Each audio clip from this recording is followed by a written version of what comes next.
Coach Tim Cone, ganito naging kautak kontra Meralco bilang paghahanda ngayong quarterfinals na siyang makakaharap ang team pa rin ng Meralco Bolts.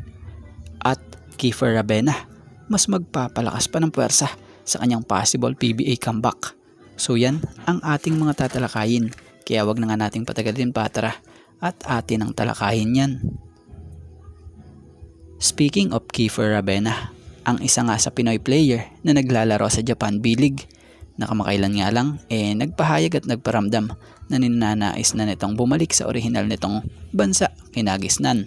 Bukod dyan, maging ang paglalaro nito sa PBA after niya nga po ng paglalaro raw dito sa Japan B-League.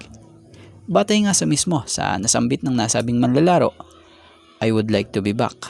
I would like to challenge myself again and continue to see myself against the great players there in the PBA right now. Ang daming magagaling. There's always a reason why I always continue to watch the PBA. A little scouting here and there. Who to guard and what to expect. So kung tuluyan mang makabalik ng PBA itong si Kiefer Ravena, maganda nga ang hangarin niya dahil inamin niya na malaki ang utang na loob niya para sa team ng NLEX. Kasi kung hindi naman nga raw nila siya pinayagan in the first place, wala siya dito. So itong araw yung pagkakataon para bumawi siya para sa team na ito, na kung sa ay desidido nga talaga itong si Kiefer na makatulong sa team na ito.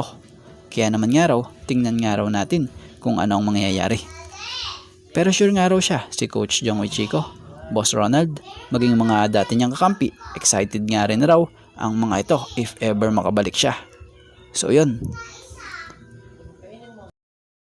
At dito nga tayo sa Ginebra.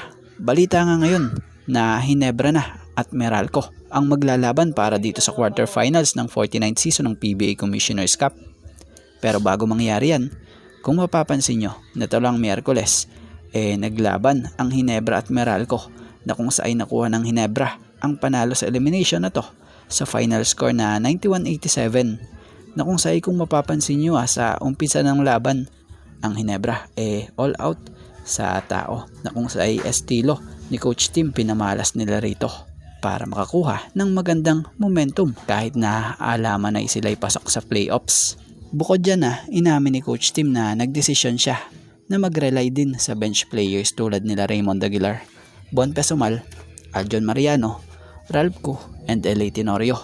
So yan nga bilang paghahanda na rin raw sa playoffs ayon sa nasabing head coach. So sa parteng ito naiintindihan natin yung tulad ng ganitong sitwasyon dahil para na rin yan sa mga bench player yung magkaroon muli sila ng kumpiyansa at makapagpagpag ng kalawang, kumbaga para maging mas handa at kondisyon sila. Alam nyo ba sa laro rin ito ginamit ni Coach Tim yung opportunity na to bilang paghanda na rin sa playoffs at iwas na rin raw sa injury yung mga starters or yung core ng team na ito. Kaya hindi nila binigyan ng mahabang minuto yung talagang nasa regular rotation nitong Ginebra. So ganun kawaay si Coach Tim maging ang Ginebra. So makikita naman natin dito, iwas scout din ito ng mga kalaban sa Ginebra. Dahil alam naman natin or alam naman na nakararami na mahusay mag-scout sa game at sa sistema itong Meralco na siyang nagawa na nila noon sa Ginebra para matalo. So abangan na lang natin ngayong quarterfinals ang dapatang Ginebra kontra Meralco. So yun, sa ngayon ito nga lang po muna ang ating sports pasada, and thank you for watching guys, and God bless everyone.